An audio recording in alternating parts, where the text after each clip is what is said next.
Myself Smriti Sahu, Assistant Professor, ITS College of Pharmacy. Welcome you all, along with my co-host Sweetie Bana, Assistant Professor, ITS College of Pharmacy, to the post-luncheon of Atal FDP organized at ITS College of Pharmacy.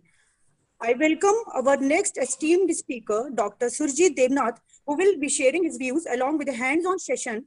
And I am pleased to inform all the participants to kindly observe their chat box vigilantly during the session, because it is a hands-on session and various videos and simulations and feedback form will be shared therein. So today we want to discuss about the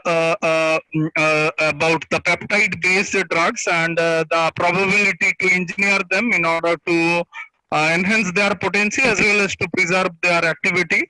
The major one of the major objective would also be to enhance their stability or shelf life. As all of us know that peptide-based therapeutics and all other what they call peptides that are being used in therapeutics as well as diagnostics, they need to be preserved at a certain way so that it do not undergo some kind of a denaturation. So what are the ways that we can enhance their stability and shelf life? This is this thing my interest in my lab. So we'll be starting our discussion. Okay, and one more thing, coordinator sir, please remove some of my credentials that you have given me. Otherwise, I need to admit all the participants who are entering into the room. So if this is possible from your end, otherwise my screen becomes invisible.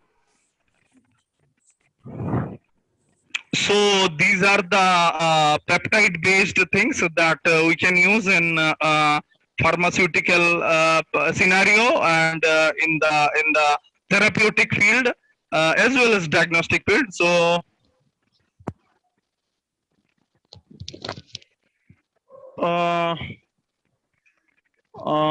do I need to start some video, or I'll put it on later?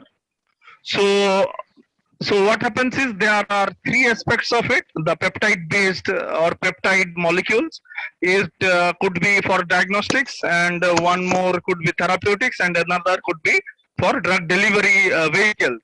So in terms of diagnostics, what are the major things that we have? We are having peptides for bioimaging. Now, when we are talking about bioimaging, we are essentially talking about mostly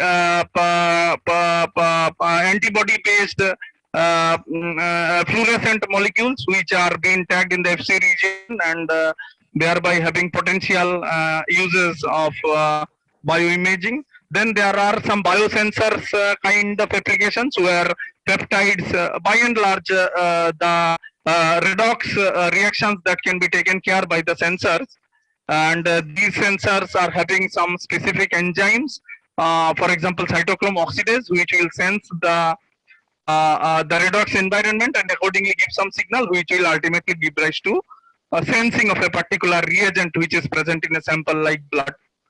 So these are one aspect. Another is the therapeutics. Now, when we are talking about peptide-based therapeutics, there are plenty different aspects to it, but the recent interest has been renewed in three major aspects. One is the regenerative medicine, and then cancer therapeutics, and finally to tackling the large-scale drug-resistant scenario that are taking place everywhere. So what happens is, now one more aspect is also very interesting these days. That is the combination of. Please, it is asking me to allow participants to get in. Please remove these credentials from me so that. So what happens is there is one more renewed interest in a new aspect of peptide-based research, that is theranostic, where therapeutics and diagnostics are taking place hand in hand and eventually giving rise to a scenario where a single molecule can bring about the whole diagnostics as well as therapeutics part. Then there is a drug delivery mechanism where we are essentially talking about some kind of protein-based liposomes where a particular kind of drug can be delivered. Then There are other mechanisms like scaffolds where we can generate and we can build upon some tissue culture aspect, and subsequently a whole organ or a part of the organ can be originated. So these are the different aspects to it. But there are some common aspects as well. I'll come to those things a little later.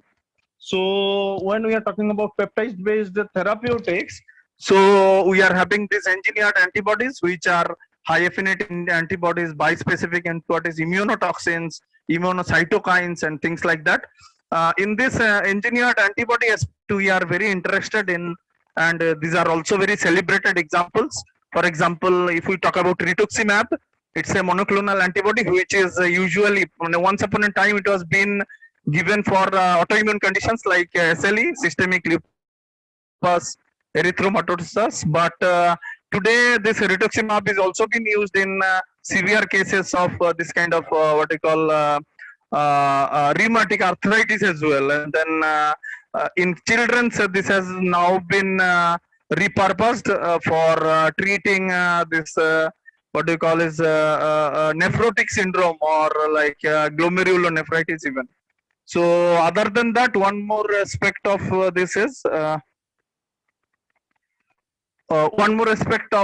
these engineered antibodies are those Herceptin group of drugs, the very excellent drug against breast cancer, where this particular antibody is designed towards the antigens that are developed in the mutated breast tissue, and subsequently the antibody itself is tagged with a drug which is nothing but a toxin, that is the diphtheria toxin, which reduces the capability of cells to enter into the elongation phase of the translation, and subsequently it kills the growing metastasis.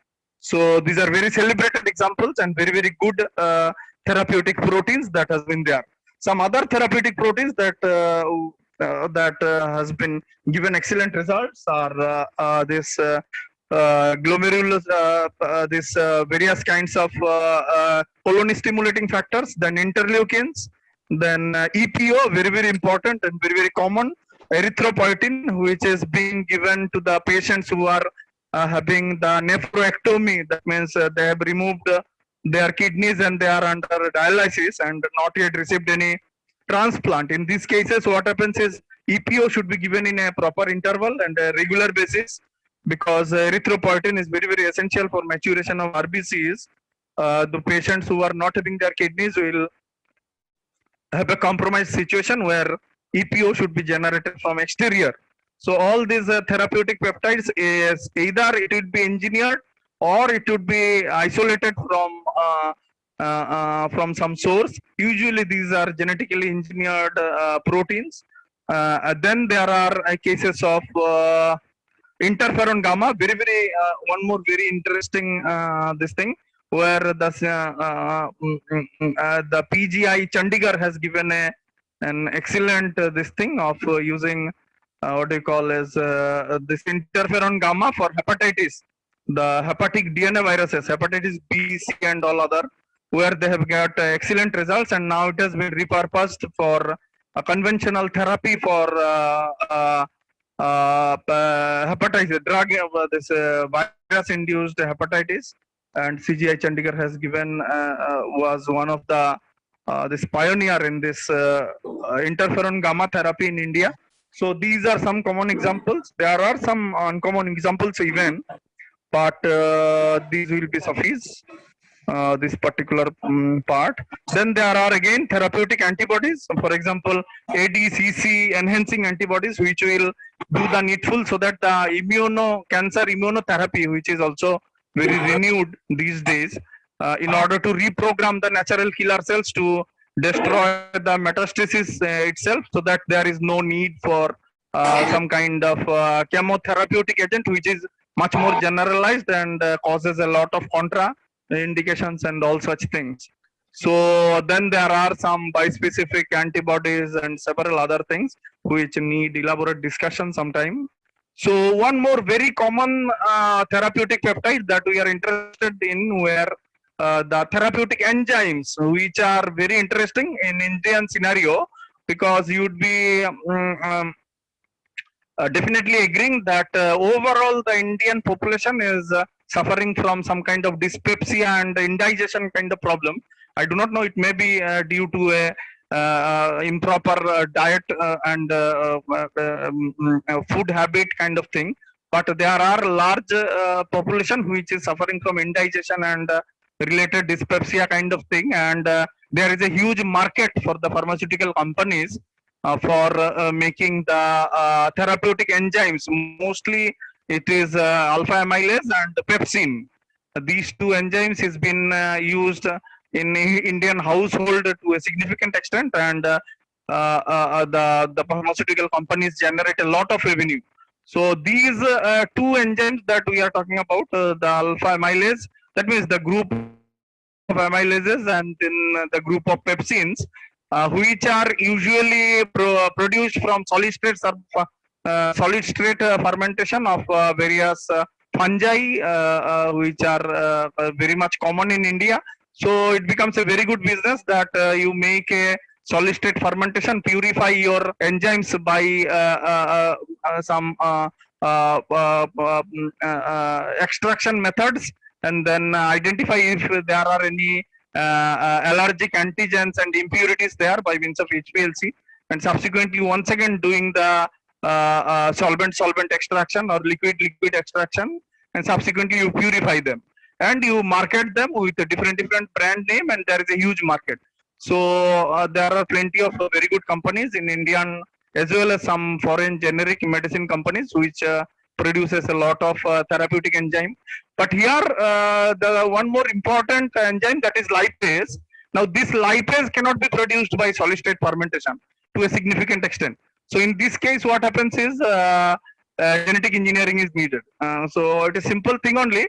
The human lipase, this thing should be isolated from a cDNA library, then put it into a host, and then make into produce this what do you call is the recombinant protein, which will be purified and subsequently used in medicines. So these days what happens is there are significant cases of from the clinicians we come across that along with indigestion there are malabsorption syndromes, and the cases where people are not able to absorb a significant amount of fat, and therefore there is a rapid malnourishment in terms of fat soluble vitamins. In these cases this lipase should also be given along with this thing.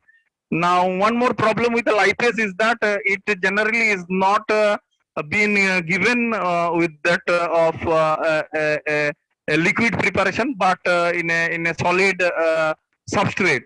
So what happens is this lipase, amylase, and pepsin is now being formulated in solid substrate in a background of a little alkaline medium, which is being prepared and being given.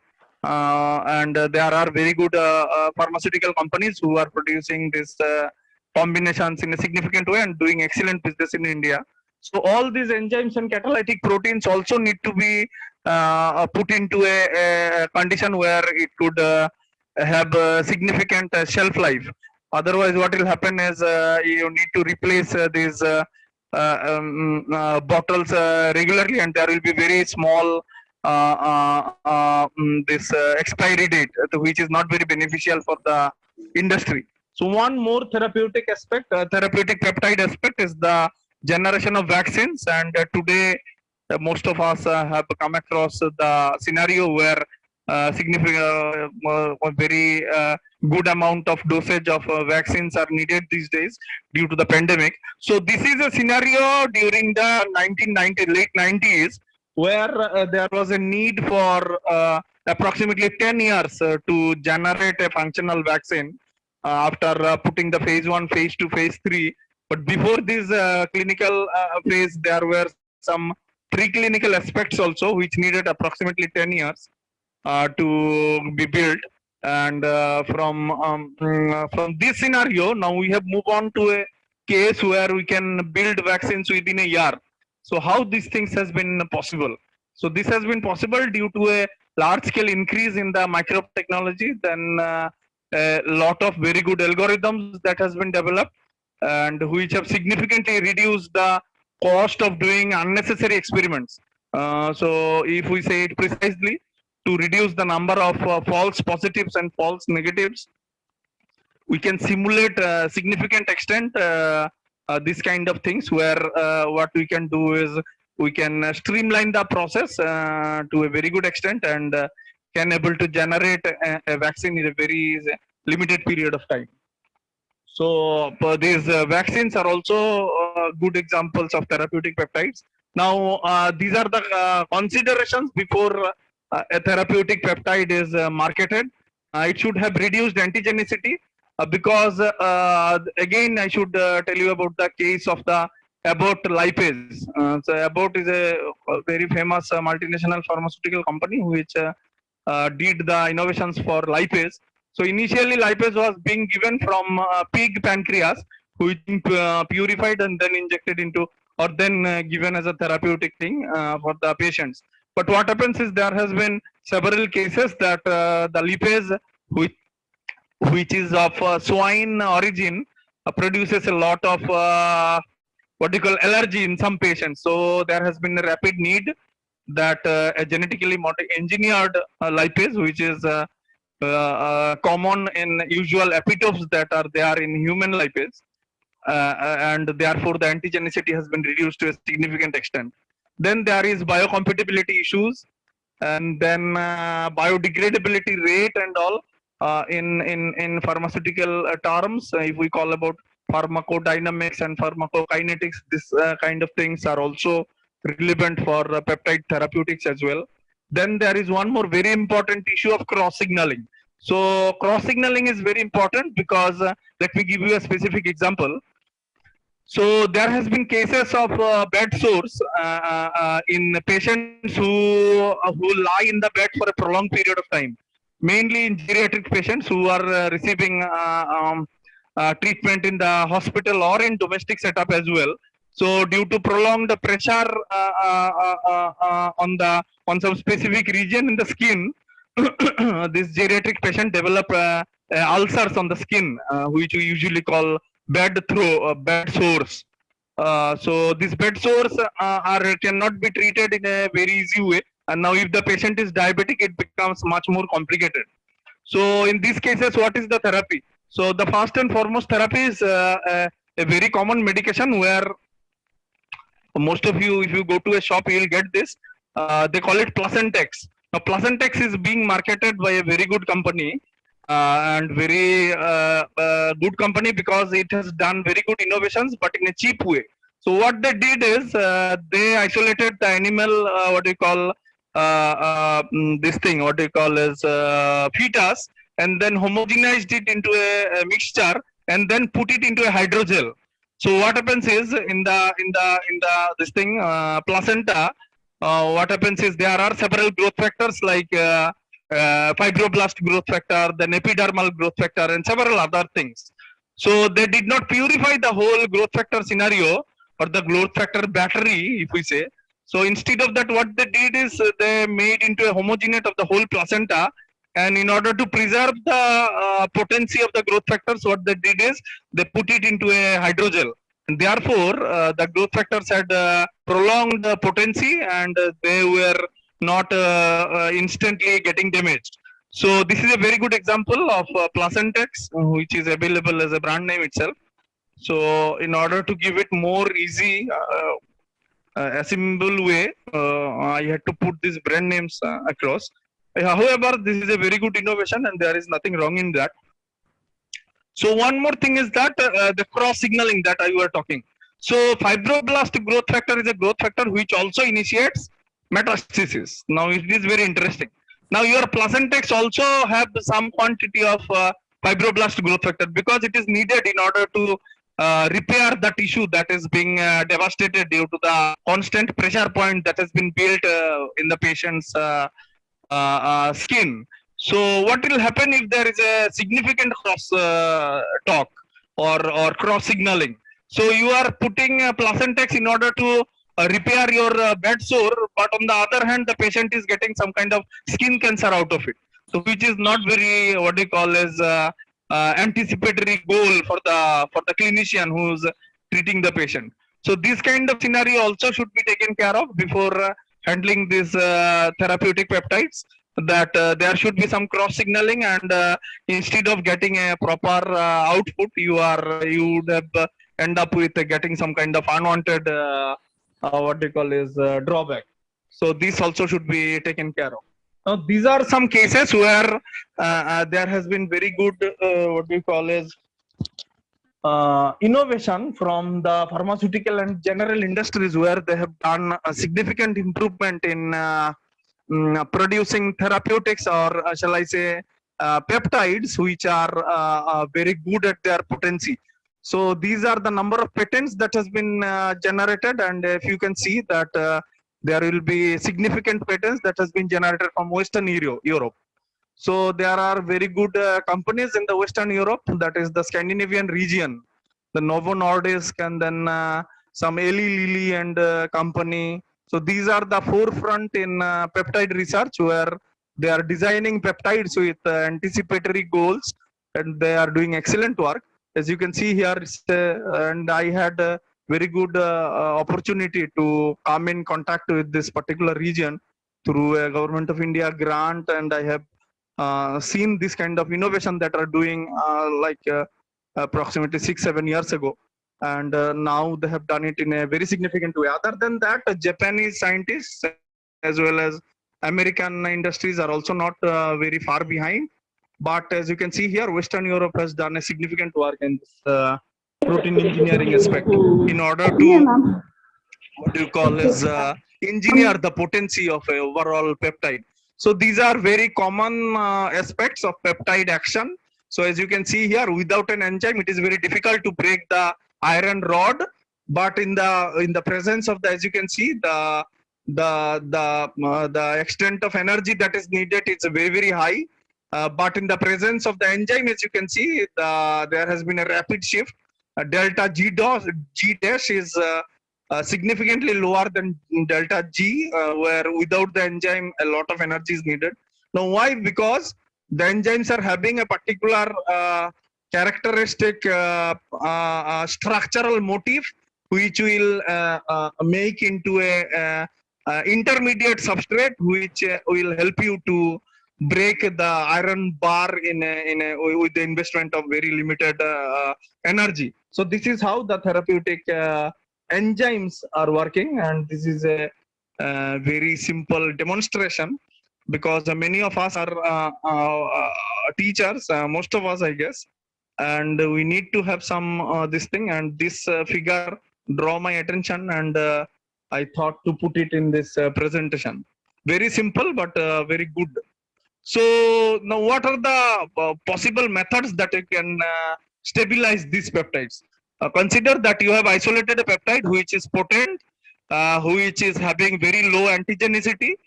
Its bioavailability is also very good, and then it is also not engaging in significant crosstalk, and there is no cross signaling as well. Now what about its stability? So how you can prolong its function?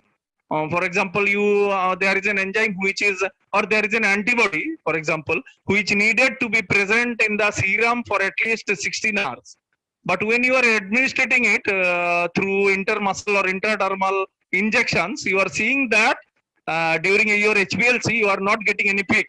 That means within 8 hours only it is getting dissolved, or it is coming across some kind of peptides which destroy this active domain of the antibody. So what will happen? So it needs a lot more injection. That means the patient compliance will be much less, because if your patient should take at least 20 ml of a injection every day, so it is not very user friendly. So you need to innovate something. So in order to reduce the what we call as the degradability, that is the shelf life, the in vivo shelf life should also be enhanced.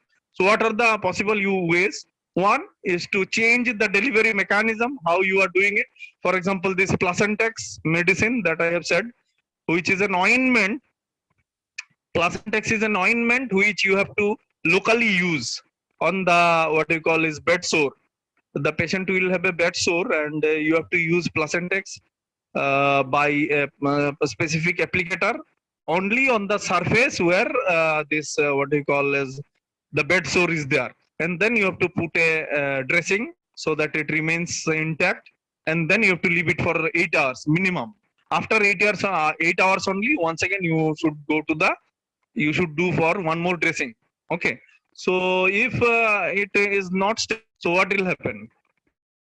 Because it is a combination of several growth factors and then several hormones which is present in the placenta, animal placenta. So what is the mechanism? So Placentax company, the company which makes this, they embedded it into a gel. Previously it was a this thing what you call as petroleum jelly, but subsequently they have moved into a polymer matrix, I guess. So what you can do is you can change the delivery mechanism.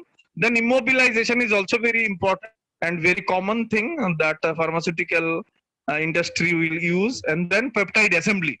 Then peptide assembly has also been evolved recently as a significant mode in order to stabilize bioactive peptides. So we shall see what exactly happens in recent year.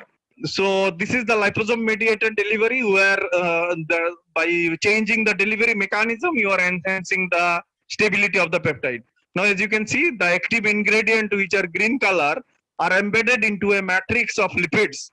So what will happen is the lipid will protect you from the immediate environment, because what happens is liposome mediated delivery is very, very common for protein based things which should be given, and these are very costly. So let me give you one more example from the pharmaceutical industry. It is the salmon vitamin D. Okay, many of you, if you are practitioners, you will be knowing that cholecalciferol is very bad at its delivery. Because if you take a shell cal or some kind of calcium supplement, which is having approximately 60,000 international units of vitamin D, so, but its stability is so less that when you will take the medicine, it may happen that you are only having 3,000 international unit, which will be very less compared to your daily need. So, what are the possible way out for this kind of problems? So, one such problem has been taken care of by another very good company who have proposed that they are isolating cholecalciferol from salmon. Okay, salmon has having a very high content of vitamin D3. So they are isolating this thing from the salmon fish and then putting it into a nasal spray. This spray is also available in the market now. This is vitamin D3 spray. Now this spray should be taken through nasal route, like a nasal spray. Okay. So this nasal spray, it is nothing but the protein is embedded in a liposome. So that it is protecting the protein from immediate this thing, so that you get a sustained release kind of drug delivery, and it remains active. So then this is the very common lab method to make liposomes that all of you already know. Then there are these common methods for enzyme based therapeutics. Okay, very, very common and very, very important as well. So what are the things you can do? You can make it into a covalent bonding, then you can generate in absorption, then encapsulate it, then making into a matrix. Okay, inclusion of fibers and so many other things in gels, where you will able to protect your what you call as a therapeutic peptide.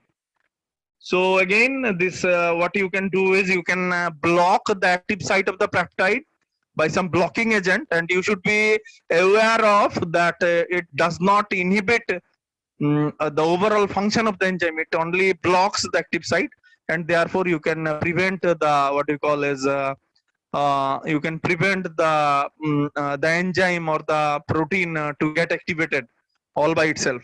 So this is how one more lab-based method in order to prevent the active site. So recently, not recently, 4 years back, I guess, we have isolated a peptide from our lab. This peptide has given excellent result as a therapeutic thing, which can inhibit significant pathogen growth in vitro as well as in vivo. So what we did is we isolated the peptide and purified it, and subsequently made into a model. And we have seen that if we make peptide scaffolds, the bioactive peptide remains stable for significant time. So what happens is, as you can see here, the bioactive peptide that we isolated in our lab is only 9 amino acid residue long. That means it's a very, very small peptide. If you can see the SDS page, you can see at the bottom there are very thin lines. That means, what does it mean? It means that the molecular weight is very, very low. Now there is a problem with low molecular weight peptide. Now, if your peptide is low molecular weight, you will be having very less capability to protect it from degradation. Because what happens, if your molecular weight is very high, so there are some structural domain in the protein which will do some kind of steric hindrance, and the active site will get protected. But here in this case, because the protein is very, very small, but having excellent antipathogenic activity through against several peptide, several organisms, and we have also published the report previously, long back. But in our coming last previous years, we were actively looking forward to making it more stable in natural conditions, so that we can make use of it. Other than that, only we can see that it is getting degraded and making into inclusion bodies which will be rapidly removed. So we tried to enhance the stability by several modes, but we finally saw that if we can make into a peptide scaffold. Now, peptide scaffold is nothing but assembly of multiple peptides and then enhancing the overall stability of the peptide. So we have seen it that it is possible. So what we did is we generated the model and then simulated its assembly, and we saw that this particular peptide is increasing in its thermodynamic stability. So this is also very important. So the previous methods to incorporate into a gel, then making the active site unavailable, these are okay, but one more possible way is to making it into a assembly. So when we talk about peptide assembly, we must follow the things that the big labs have already done. So we have referred and we have had interaction with this Cavendish lab, who have Cambridge University, who have been in forefront in peptide assembly and enhanced stability of peptides. So this is the lab which has given tremendous support, and we have also have taken proper permission to cite and use their figure in our work. So what they did is they assembled these peptides in several ways and then enhance their stability. Now, why this stability enhances? Stability enhances because there is a significant reduction in the overall energy content or free energy of the protein, and therefore it becomes much more stable.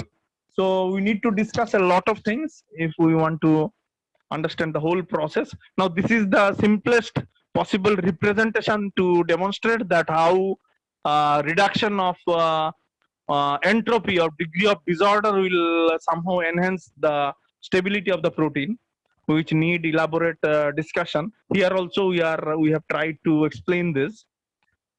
This is the 9 amino acid peptide that has been generated in our lab. Now this is the model of the peptide which is within nanoscale range.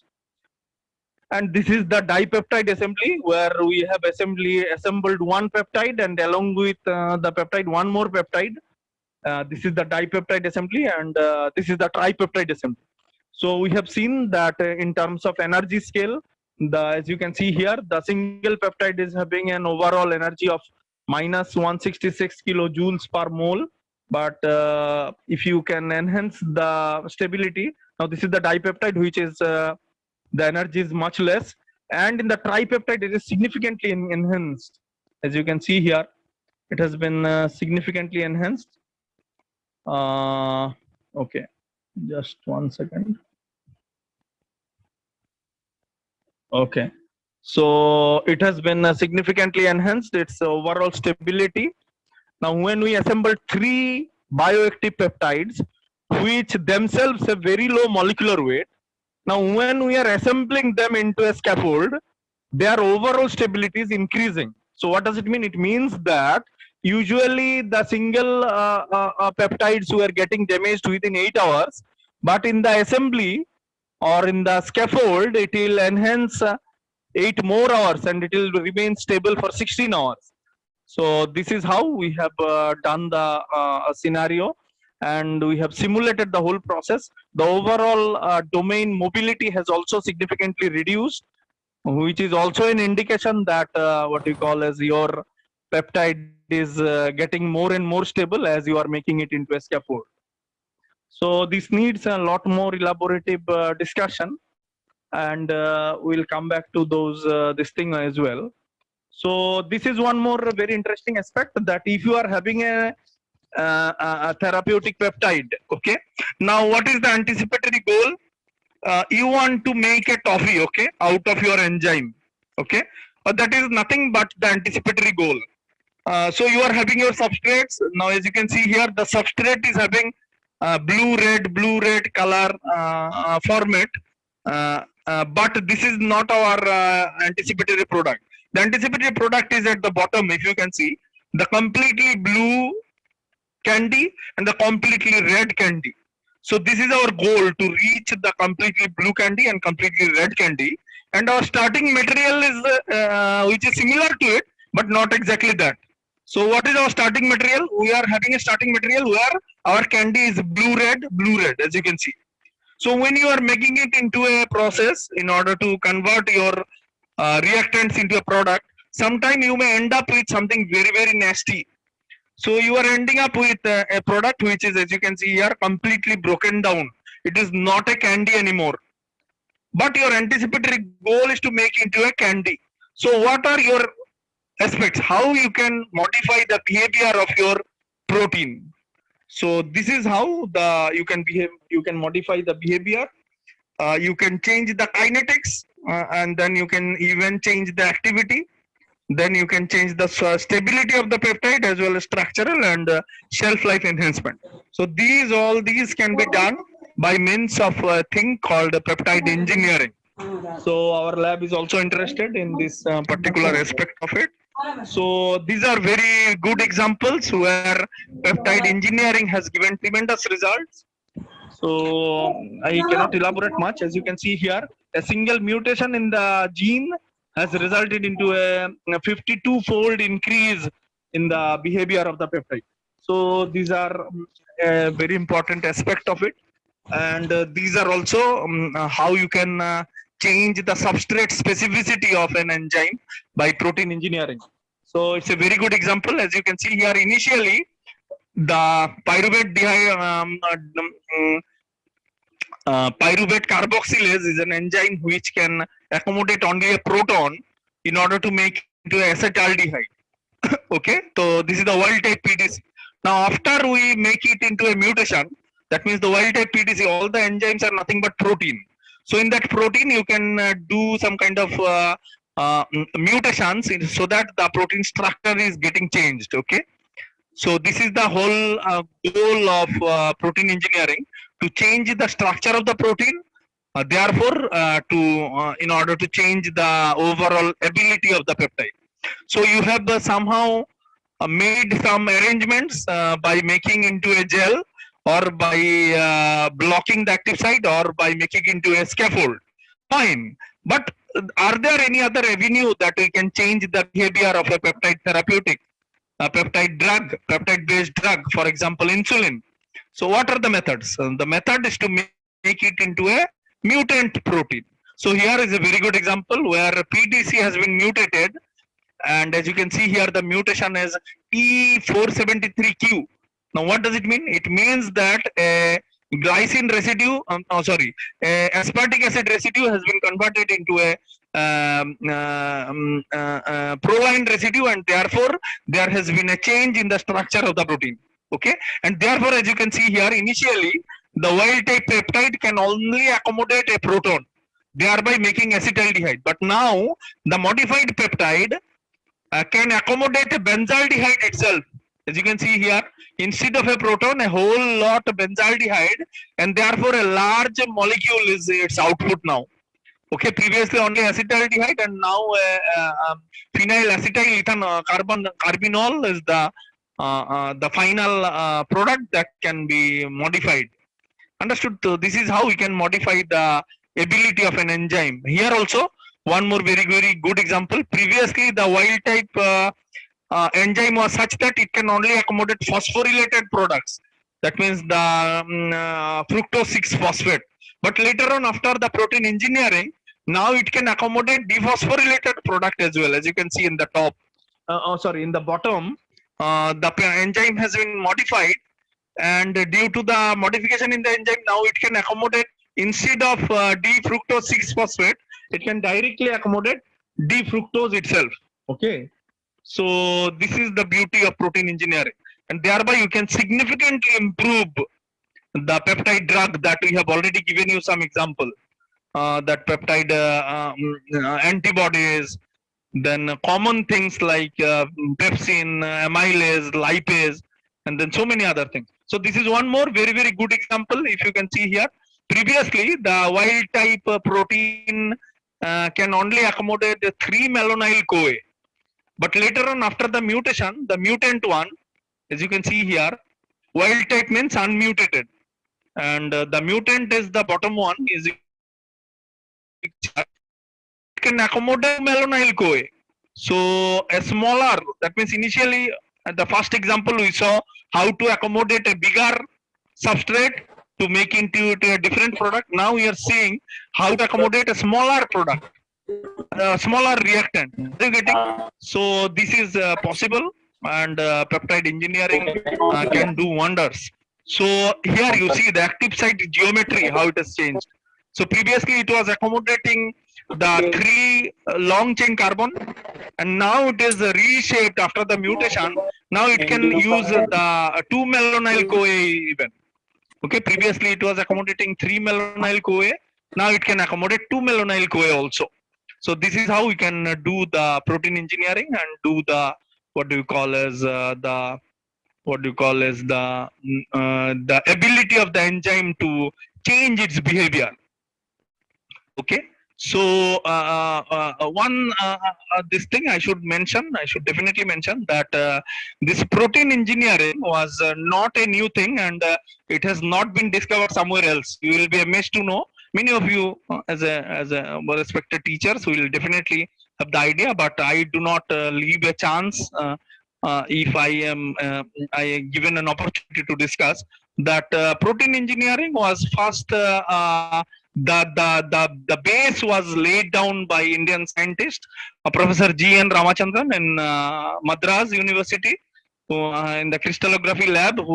Professor G.N. Ramachandran was a student of Sir C.V. Raman. But Professor Ramachandran, during the pre-independent age, with very rudimentary instrument, was the first person to identify the 3-dimensional structure of a very common protein, that is this collagen, a very, very important protein for pharmaceutical industry as well, because all of you are already know that the collagen is an important ingredient for your drug packaging, or to make the capsule shells and all. So this the dimensional structure or X-ray crystallography of collagen was first taken by Professor G.N. Ramachandran in Madras, and he eventually developed a strategy to understand the peptide geometry, and he was the first person who proposed that all peptides should follow a particular geometrical pattern, otherwise the peptide will not be possible to remain stable in a native condition. So he also proposed the Ramachandran plot, which is also very much relevant today, and Professor G.N. Ramachandran surely deserved a Nobel Prize, but eventually he was not considered for a Nobel Prize, although he has been nominated many a times. So this is our bad luck that one more a prominent scientist has not given his dues. But today, the rapid increase in vaccine development, the rapid increase in protein engineering, the background was laid by an Indian scientist, Professor G.N. Ramachandran, and we all should appreciate this fact, and should able to put it on focus wherever is possible. Now, what are the methods by which you can incorporate these changes? So this is a very famous and very common and very useful technology, where we will be using error-prone PCR in a reduced temperature, so that in the while copying the gene, it will incorporate some kind of wrong nucleotides, and thereby in the new DNA there will be some changes, and eventually we will put those fragments into an expression vector, and then we'll do the colony screening, and we'll able to find out the mutant version of the same gene. And if the mutants are good enough, we will preserve the mutants, and eventually we will do our significant work. So as you can see, understand here that error-prone PCR cannot be predicted. You cannot able to predict what will be the outcome. So the problem here is you need to invest a lot of your reagents in order to make so many mutants, and then you need to put the mutants in the host cell, and then the host cell will produce the mutant protein, and then you have to purify the protein, because it's a lab scale. You cannot use large scale purification techniques like solvent extraction. Instead, you need to use HPLC and all other costly purification methods, and eventually you will find out whether your protein has been made or not, whether the incorporated or anticipated change has been incorporated or not. So this is a very large methodology, and very high level of skill is required, and very high-fi lab is also required to generate this kind of mutants. So what is the way out of smaller labs? So this is also a PCR based method in order to generate mutants of a protein, and this is the characteristics of the host cell. This thing is for the wet lab, and those genetic engineering and related field where people are using a lot of PCR based techniques. And the host cell capacity and host cell identification is also very important. Those who are already accustomed to this particular thing, they will be knowing it already. I am not going to discuss it. So these are again some very good examples where mutant proteins has given excellent results. These are not classically pharma industry, but allied pharma industry, because I have given only one example of starch metabolizing enzymes where excellent result has been generated by protein engineering. So what is the way out for smaller labs who cannot able to generate 10 different mutants only to isolate a single good mutant which is good enough? So what is their what they can do? Now they can largely do simulation studies by using big data and machine learning. So as you can know that a significant amount of genomic data has been preserved, and then has been made into a database which is useful for all of us. On the basis of this genomic data that has been developed, we can now able to use machine learning techniques in order to identify what would be the possible outcome of a mutation. So it is nothing but a dry run. Before doing into the wet lab, which is very, very costly, as all of you know, how you will reduce the cost as well as labor which is needed. For example, as I have given you, with an error-prone PCR or a targeted inverse PCR, you need to generate at least 15 different mutants before finalizing a single mutant. Also that you do not know whether this mutation will be useful or not. So it's a huge task. So how you can reduce the burden? So you can use machine learning. A particular tool has been very good for protein engineering enthusiasts and small labs like ours, where this particular what we call machine learning tool, which we call as probabilistic classifier tool, which is based on naive Bayes algorithm, a machine learning technique, which what it does is it's also very interesting what exactly how machine learning is helping this particular proteomics industry. So here what it does is it identifies some previous experiences, and on the basis of the previous experience it will give you some predictions. So it is also not very different from human learning. Now, how do human learn? So human learn from his past experiences, and then accordingly optimize a particular way out in a given situation. So this particular this what we call as tool also does the same. So today we shall also do a hands-on, very small hands-on session, so that those who are already accustomed to it, they'll know it. Otherwise, the rest of the participants may definitely able to have an idea that how exactly this machine learning can help the proteomics industry. So what it does is, as you can see here, that it uses the evidences that is there, then it calculates a likelihood which is on the basis of the probability of the occurrence of the prior event. Prior means the experience, or the in computer science language we shall call it the training set. Understood? So training set is nothing but the instances or the experiences that the machine will gain.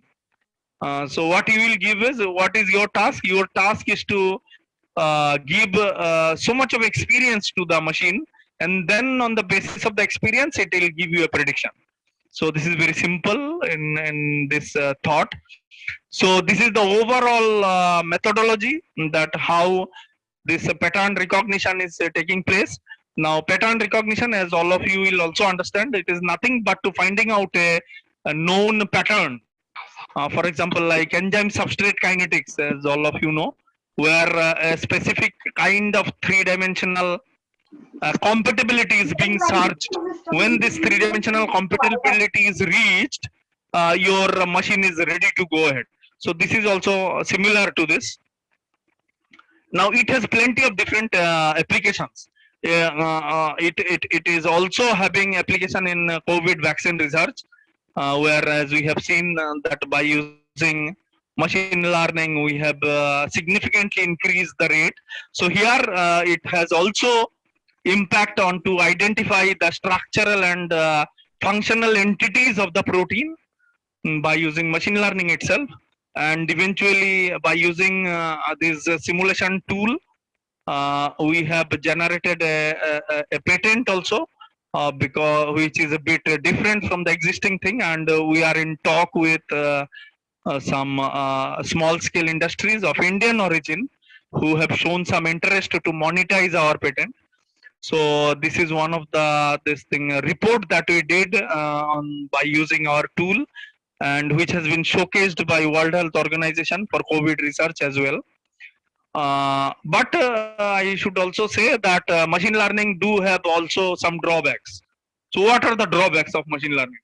So machine learning drawback, first and foremost, is many a times you won't get a 0 and 1 result. That means you won't get a binary result, yes or no. Most of the time it will not be a yes and no.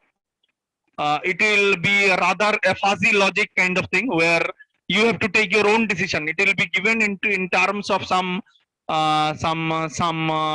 score, and on the basis of the score, the scientist or the worker should need to take a decision whether he should use this particular mutant, he should use this particular sequence of the mutation or not, in order to generate the anticipatory goal.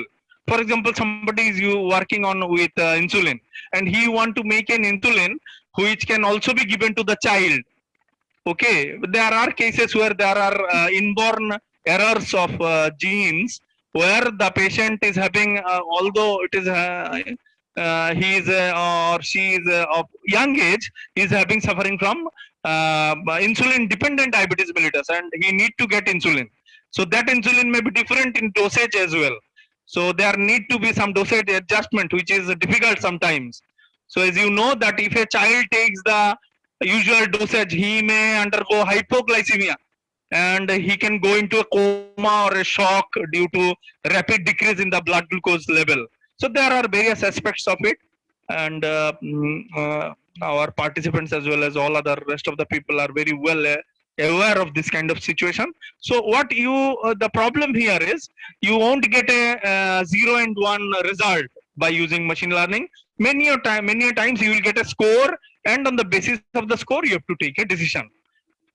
So we shall do the hands-on. Now all these prediction tool is possible because we are having the large scale genome sequences of all the data, all the genome of human being or all other different organism as well. Okay, So this is the genomic strategy through which we do whole genome sequencing, or in a high throughput sequencing, we shall say, to find out all the genetic abnormalities that are there. So this is also very important for custom medicine. So this is also a very good platform, and therefore I will not let the opportunity to go. That we desperately need this thing, what we call as custom made therapy today, because customized therapy is the need of the day. So let me give you one example. As you can see that if many people, many Indians have taken both the jabs of the COVID vaccines, but instead of that, many a times if the mutants are there, Singapore variant, alpha strain, beta strain, and so much and so on, so they are not have any impact on the this thing of your vaccination, whether you have vaccinated or not. Instead of two vaccines, also people are getting sick due to these mutants. Why? Because you have taken a vaccine where the RNA virus has mutated, and now the what was the function of the vaccine? The vaccine was given so that your memory beta cells and memory T cells are activated. So your T cells are activated, good. But the problem here is when the new COVID-19 virus comes into your body, it is completely different from the previous one. So what happens is your immune systems, although they are activated, cannot able to identify whether you have been vaccinated against this particular strain or not. So what does it mean? It means that there is a desperate need of customizing the therapeutic things. Similarly, as you can see here, that there are some therapy which is acting for a particular patient, and in some patients is not acting. Why? Because the patient has developed some kind of resistance. Now, this case of resistance is also there with the drugs or antibiotics, as all of you know. It is also there with chemotherapy. Understood? So, in chemotherapy also, there are patients who are not responding to common chemotherapeutic agents because their cancer has become resistant. So why resistant develop? Because of prolonged use of a particular type of medication, a particular type of chemistry. So it is desperate need that what we call is a customization of medicine is there. Otherwise, the large scale drug resistance, all kinds of drug resistance, not only antibiotic, all kind of drug resistance will be a scenario. So we'll do a little hands-on, and now this is the okay. Now this is the we are also interested into a protein which is used in large scale in biosensors. Okay, so what is a biosensor? So there are some strip-based methods. Okay, the most common strip-based method is glucose strip. So if you go to a shop and ask for a glucose strip, what will happen is you will get a glucose strip which is very not costly, and on the strip there is a electrode. Now this electrode is directly connected to a redox enzyme. The redox enzyme means an enzyme which is taking care of oxidation reduction reactions, for example cytochrome oxidase. So the cytochrome oxidase that is used in glucose strip is taken isolated from Pseudomonas. Okay, Pseudomonas is a aerobic bacteria which is usually present in soil, but there are different strains of this bacteria. So what the company or the company that makes this glucose strip, what they do is they culture these Pseudomonas in a large scale and then isolate this particular enzyme and put it into the electrode. Okay, now here there is a problem with the electrode. So the what they call is the expiry date of the electrode is very low. So therefore these companies are having so much of difficulty. They cannot able to, because there is some kind of storage, and then every day there should be some movement in the shop. It may happen that one day some stock is left behind and it is not getting sold. So it will instantly go into expiry and there will be a loss for the company. So what they do, they want to enhance the stability of cytochrome oxidase of the Pseudomonas putida. So how they do it? They do it by this thing only, error-prone PCR of the Pseudomonas putida gene of the cytochrome oxidase, isn't it?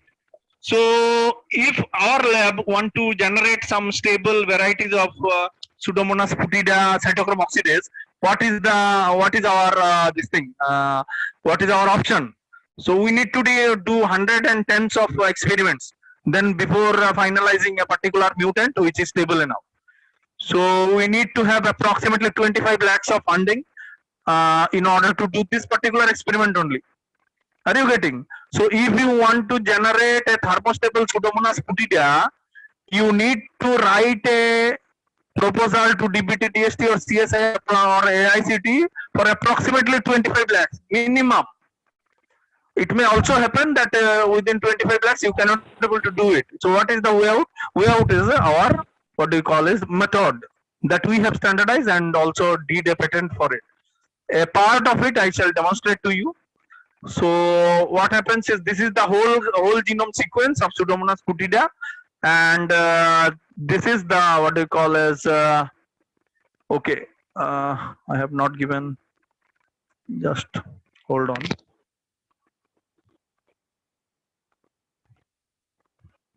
Okay, so there is also the sequence of what do you call as the genome or the particular protein of Pseudomonas putida. Okay, I have not given it.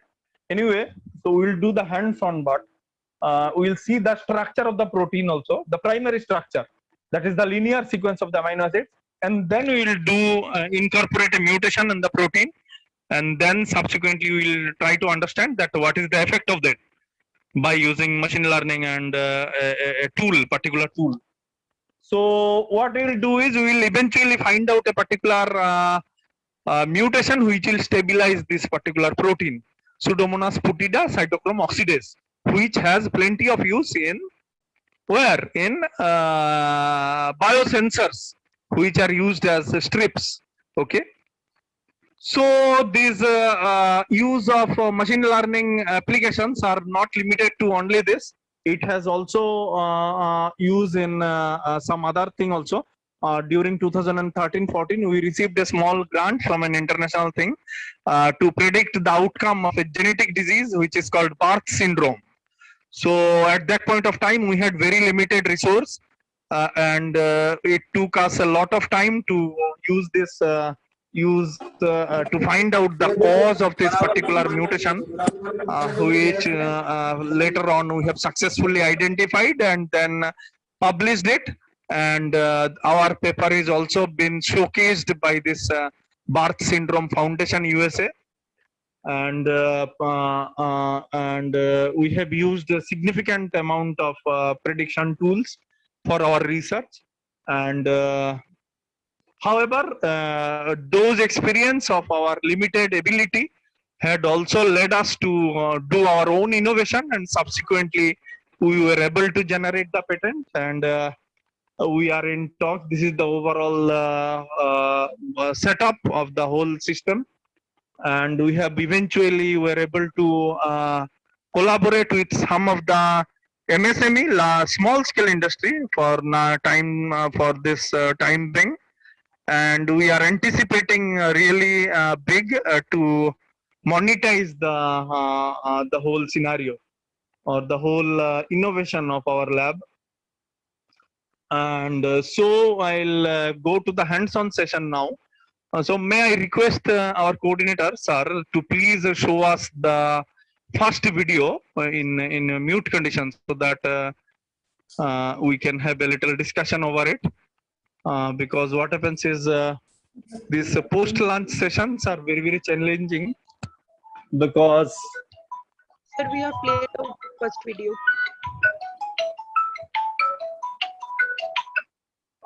These are also very this thing, what do you call, is people will feel dizzy and all. Coordinator sir, am I audible?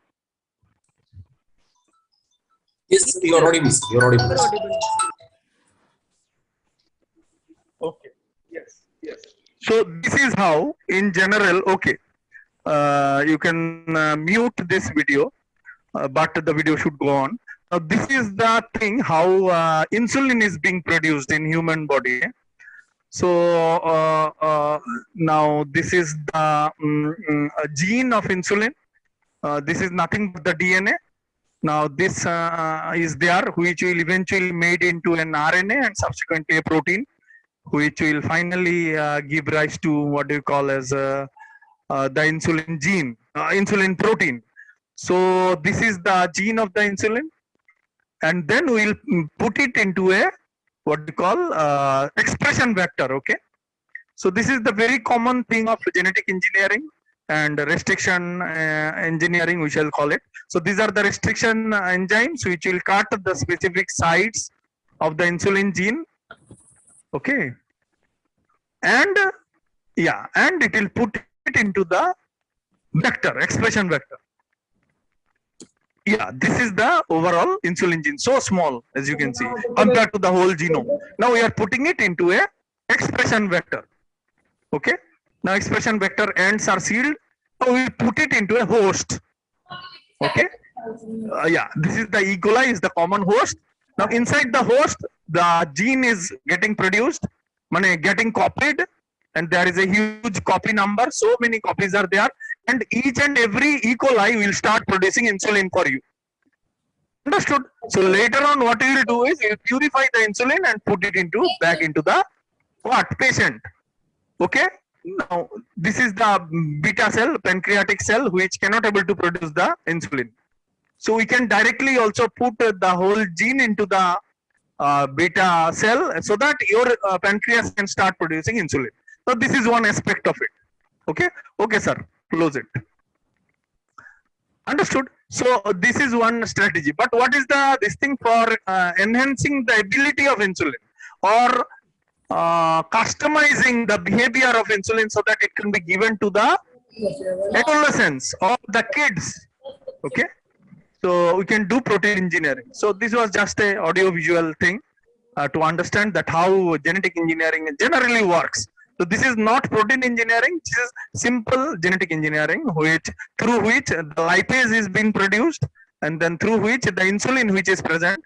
If you go to the shop, you will see that human insulin, it is written human insulin, but it is recombinant DNA insulin, human gene, but not isolated from a human, but isolated from an E. coli. Understood? E. coli is the host cell here. So, so one more thing that you should be aware of, that your protein should be stable enough. If it is not stable, it will undergo denaturation. So stability is generally simulated by a method called molecular dynamics. Okay.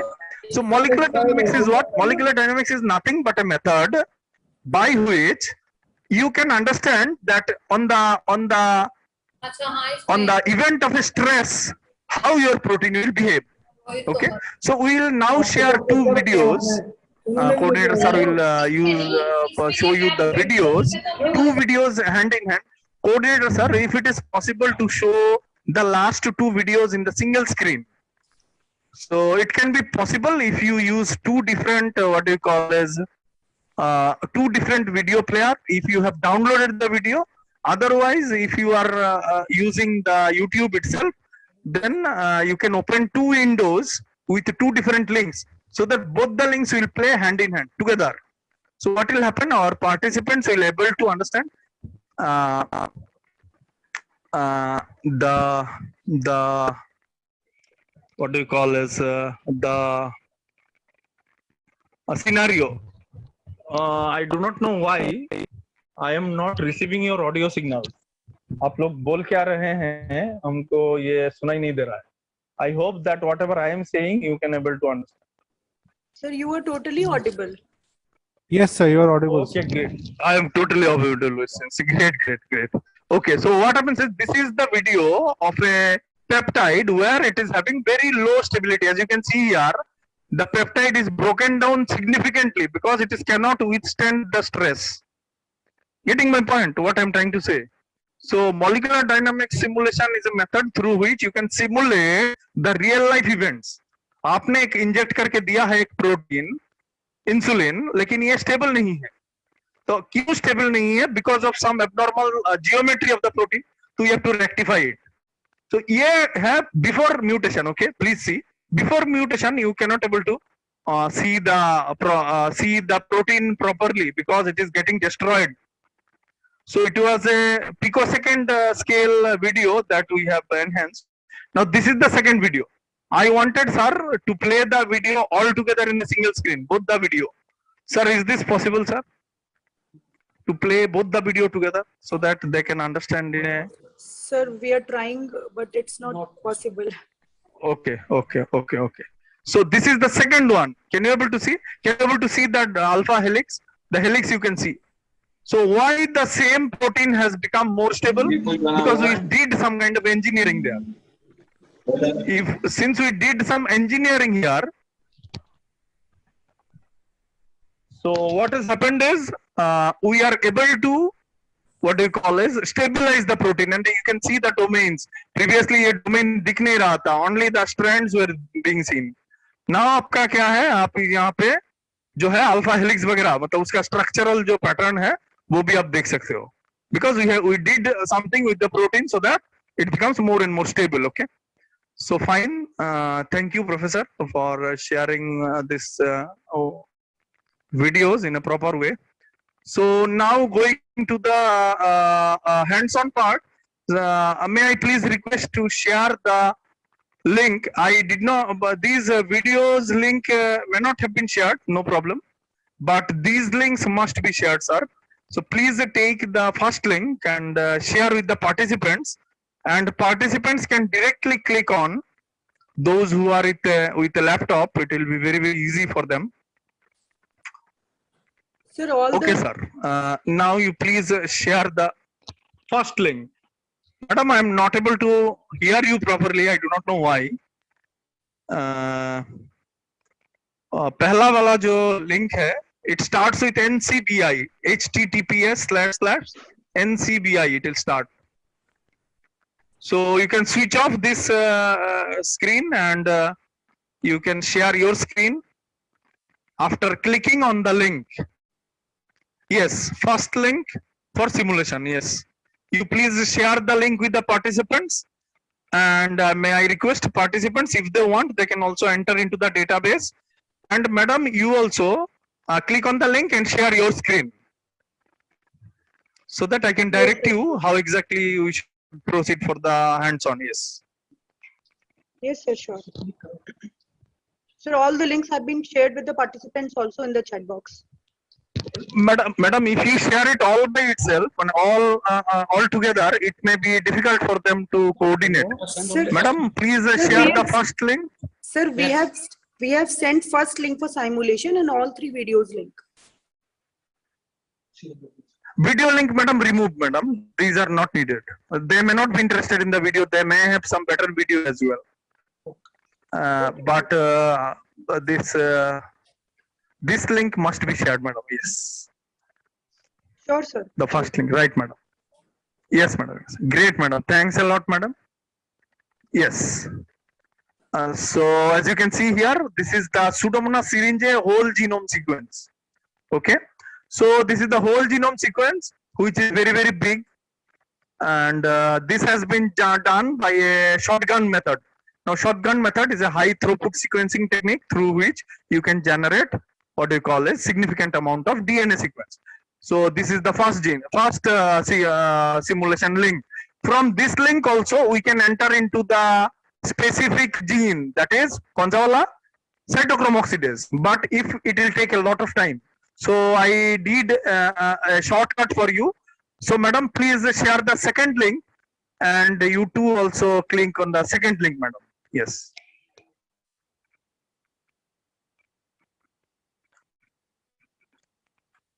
The second link, yes, madam.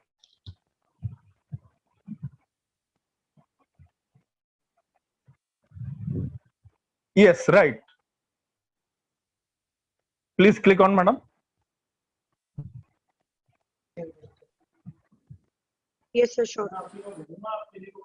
And you can close the previous link. The whole genome link, you can close it. Great. Thanks a lot, madam.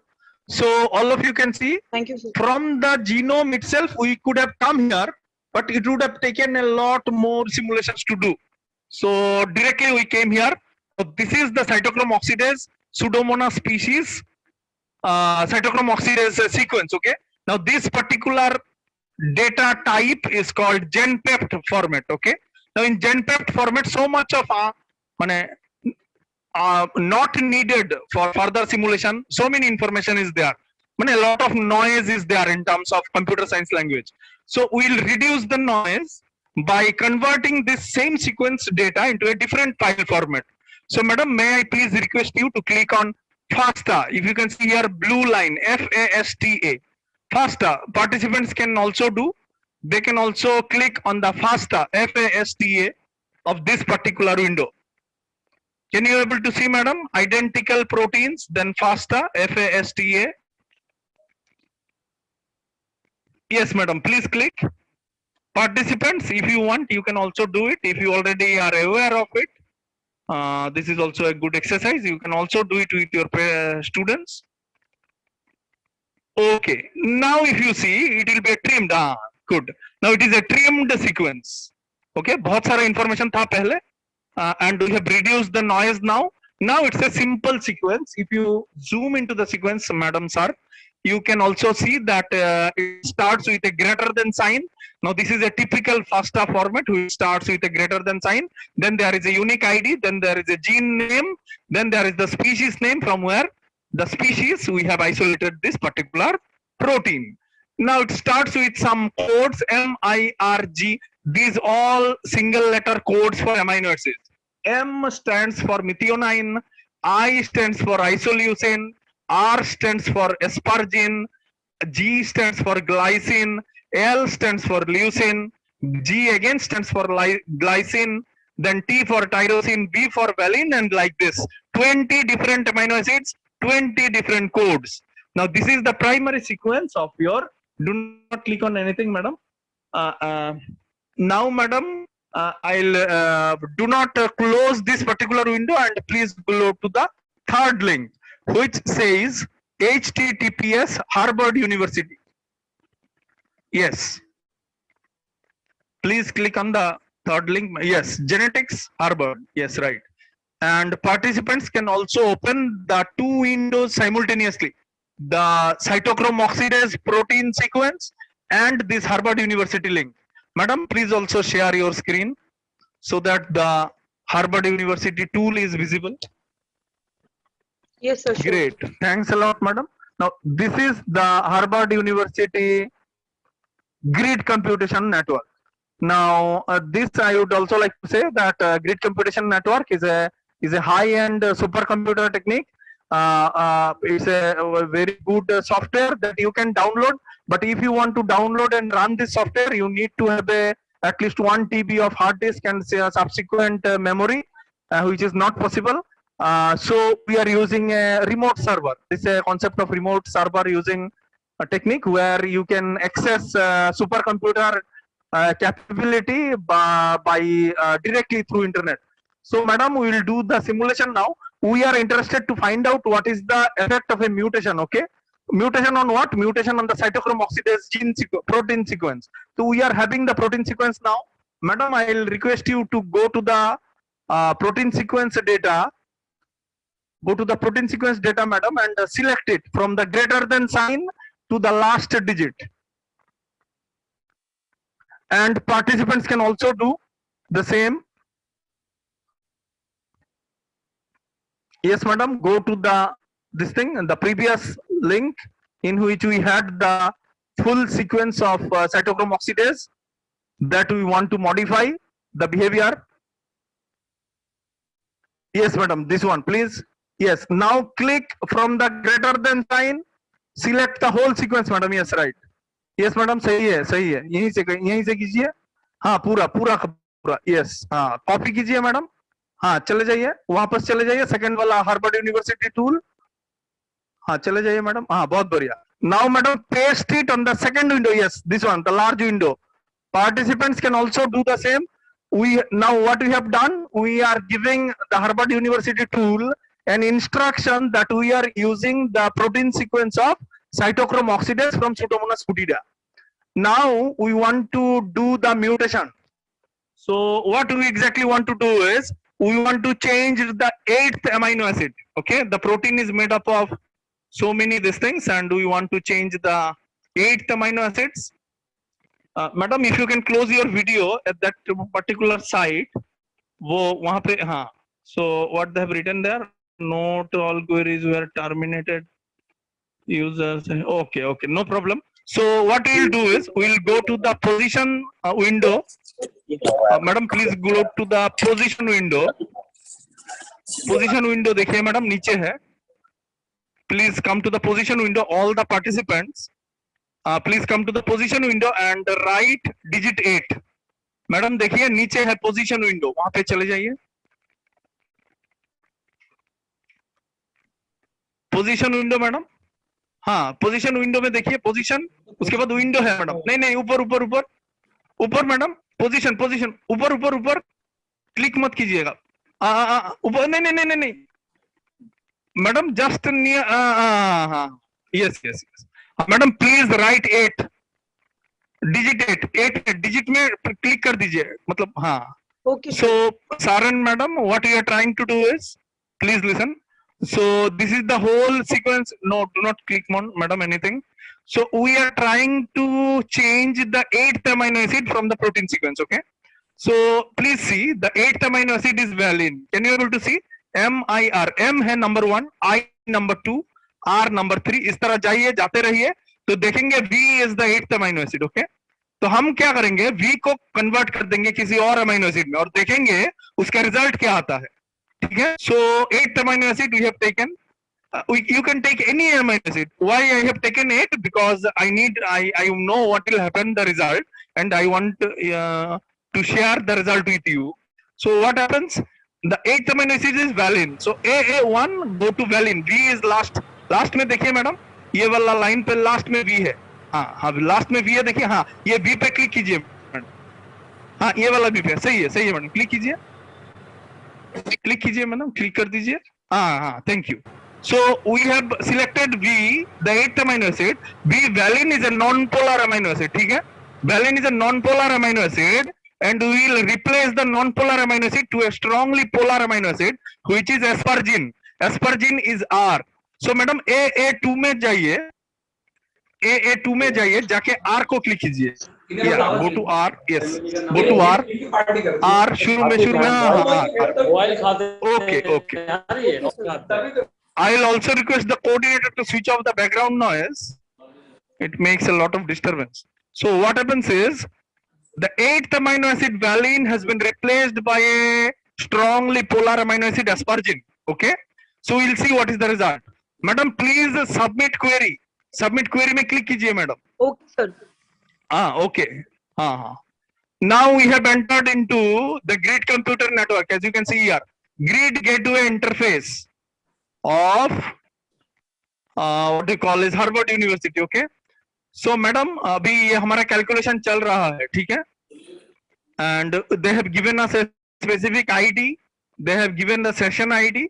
And so many things this grid computer has given. Madam, I will request you to click on refresh. Please go and click on refresh, madam. Okay, Yes, sir. please click on refresh. Yes. Okay. The result is coming, it seems. Because it is simultaneously doing so many calculations. 2-3 bar refresh करना पड़ेगा madam, यहीं से ये वाला refresh ही दबाइए. हाँ अभी result आ गया madam. Go to view results. View में चले जाइए, ब्लू कलर का है. व्यू में चले जाइए. Yes, sir. Sure. व्यू में चले जाइए. Okay, great madam, thanks a lot. So this is the result of the our mutation. तो हमने क्या किया है, please see. We are trying to explore the possible mutations of the cytochrome oxidase, because we want to enhance the stability of this particular protein so that it could be put into a better sensors which will be stored for a longer period of time. और आपका जो company है, consider that you are in a pharmaceutical company, so you want to enhance your profitability by putting this mutation. Now what will be the result of this mutation? If you see, probably damaging. मतलब क्या, ये वाला mutation आप करेंगे तो आपका protein जो है स्टेबल तो नहीं रहेगा, ये डिस्ट्रॉय हो जाएगा. माने it will become much more fragile. Understood? Why it will become fragile? Because we have changed the microenvironment very, very significantly. Previously, the microenvironment was non-polar. That means what? Hydrophobic. But all on a sudden, since we have made into a change in which the valine has been converted into aspargine or arginine, which is highly polar. क्योंकि arginine में 3 different positive charges हैं. Understood? In valine there is no charge at all. On the other hand, in arginine there are 3 different positive charges. So the result is anticipated. Understood? So this is how we can predict the overall this thing of a mutation, and then accordingly we can design our proteins. Okay. So this was the idea of our whole this thing, and for doing this, there are several other things you have to understand. ये वाला damaging होने से ही you cannot able to put the mutation. If the result would have been completely different, that the mutation is very, very stable, then also you have to do 10 more different these things, simulations. You have to do thermodynamics, you have to do geometrical analysis, and so many and so forth. So which is not possible with a single tool, and therefore we have devised our own tool, patented it, and eventually are trying to monetize the same. So by saying so, I'd like to conclude my talk, and if there are some questions, I'll be very happy and I'll definitely try to answer them. Yes, sir. There are some questions. So, okay, please go ahead, madam. Okay. Hello. May I ask? Please go ahead. Please go ahead. Sir, my question is regarding this post-translational modification. Sir, you are talking about producing this human insulin in E. coli, but in eukaryotic cells, sir, as you know, there are lots of post-translational modifications, or this RNA is also getting modified to mRNA. So how we can perform this into a prokaryotic cells? This is my question, sir. Okay. Let me answer it. Excellent question, Mr. This thing. You are absolutely true that the eukaryotic cells are having significant post-translational modifications, which starts from the Golgi apparatus, even inside the endoplasmic reticulum also. There are some autocatalytic cleavages. I'll give you an example of the insulin will initially produce into a pre-pro insulin, which will undergo autocatalytic cleavage to become an insulin, which subsequently undergoes some more modifications in Golgi, for example, addition of disulfide bridges and all. You are absolutely right, because the prokaryotes are not able to handle post-translational PTM at all. Post-translational as well as post-transcriptional modifications are also very difficult, because the splicing machinery is not very active in these prokaryotes. And at the same time, this addition of glycosylations, which is a very, very important thing for this thing, then addition of metal ions on the proteins, these are not possible in prokaryotes. So in that case, what you can do is you can use yeast artificial chromosomes, yeast you can use, then many a times you can also use some plastid based cells, isn't it? For example, microalgae. And the most common of all this to overcome this particular thing that you are asking is by using this thing, yeast artificial chromosome. So by using a yeast artificial chromosome and yeast cell as a host, you will completely overcome this problem. Thank you, sir. May I ask another one? Sir, as you are dealing with a very important topic, sir, regarding this splicing, please go ahead. In particularly few months ago, I was watching a particular lecture from an MIT, sir. So here they were talking about this different splicings of RNA at different eukaryotic cells. So in a particular, they are talking that in our gene, lots of codons or lots of introns and exons were there. So sometimes maybe that some particular introns and exons are spliced differently in different cells of our body, and that's for different proteins. Yes. So is that true, sir? Okay. No, these are very basic molecular biology discussions. We were trying to explore some more fundamental experimental problems. Anyway, since you are interested, I'm giving you a thorough explanation for this. Let us give you an example of immunoglobulin M, IgM. Do you have some idea of IgM? Yes, sir. Pentamer. Yes. Let me tell you. IgM is a protein which is produced from B lymphocytes, but there are two different isotypes. What are the two different isotypes? IgM can be membrane-bound IgM also, and it could be secreted IgM also. Okay. Now, the gene for IgM, that means immunoglobulin M, is same only. Only that it is having two different splice sites. So the mechanism of differential splicing says that if the RNA is modified up, including the transmembrane domain, it will make into a membrane-bound IgM. Okay. And if the splicing took place in such a way that the transmembrane domain is exhausted or the eliminated, then the same antibody with the same specificity to antigen will become a secreted IgM.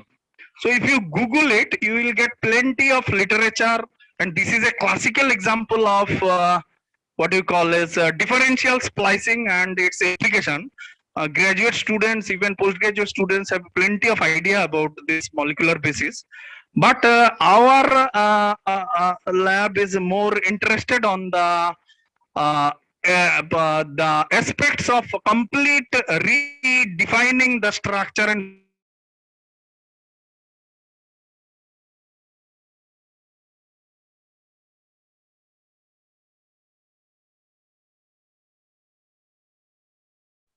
Hello. Hello. Yes, sir, you are audible. I think sir has just been disconnected somehow.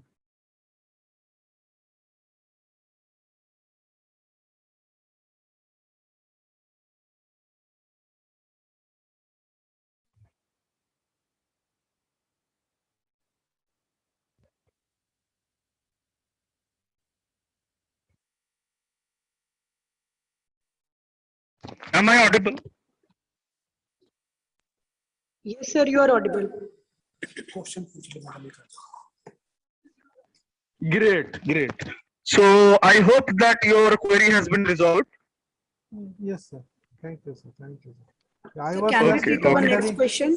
Yes. And I'd also like to tell you that the questions, both the questions you have put forward are very fundamental molecular biology, this thing, and any molecular biology book, if you go through, you'll get plenty of discussion on it, and excellent videos are also there. But we are more into an experimental aspect of protein engineering.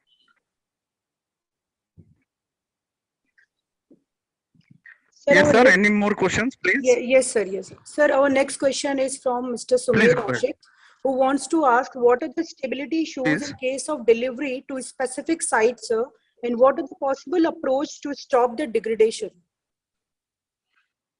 Great. Excellent. Fine. So you are putting me into another domain that sometime I definitely would like to have a discussion with. So there are very good examples of nano delivery mechanisms.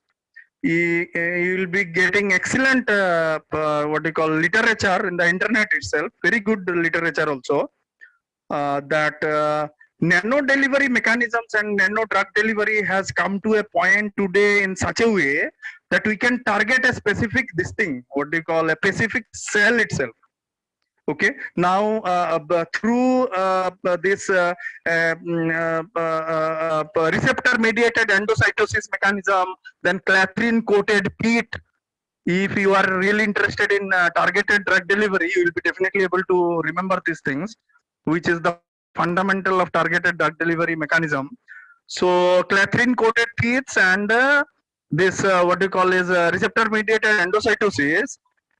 This has been handled by nano scientists in a significant way, and some experimental results are so good that it can even pinpoint a single cancerous cell which is showing a blue fluorescence amidst of all pink fluorescence. Because as you know, what will happen is if a particular cell is mutated, rest of the other cells will receive one kind of fluorescent tag, and only the cancerous cell will not able to receive it because its complete surface antigen has been modified completely. So out of that particular single cell, the delivery has been so good that it will able to target the particular blue color cell specifically, and also it will initiate very good quality of this thing, what you call as apoptosis, and thereby destroying the particular cell in a targeted way. Excellent reports, excellent, very good lab-based therapies, and even some clinical trials are also there. If you go and search it in the internet, you will get excellent results. We have very small lab and we are not able to do that, but we have sufficient exposure in terms of literature and all, and we know that what exactly is going on. So it's very nice that many are interested in this kind of aspects, and we are also very much open to collaborations and talking to labs who are interested in such aspects. So in this way, I would like to answer it. Thank you, sir. Sir, our next question is from Ms. Preeti. She wants to ask, what are the common delivery mechanisms for peptides? What are the common delivery complement? mechanisms? Common delivery method. Acha, madam, it depends entirely on, as you can see, I have given. Okay, great. Yes. Madam, as you can see that depends on which kind of peptide you are talking about.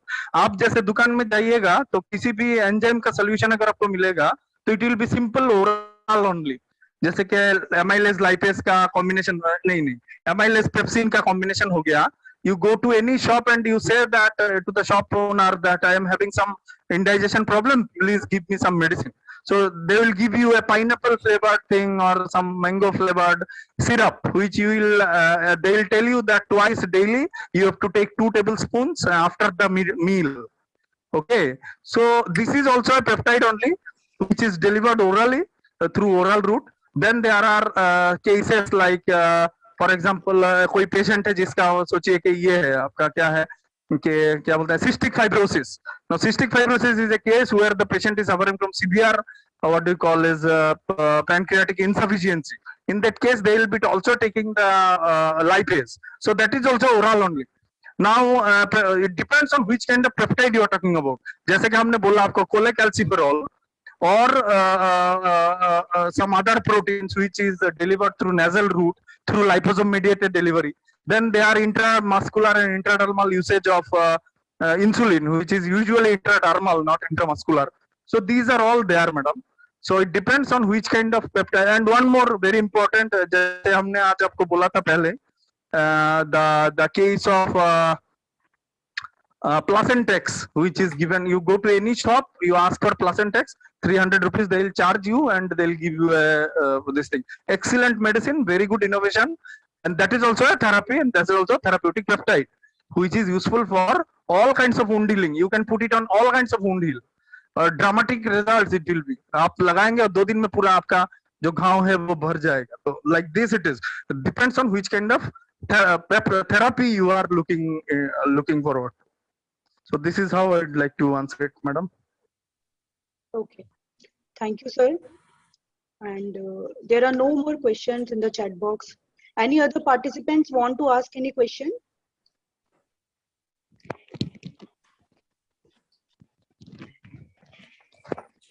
So you can unshare this screen.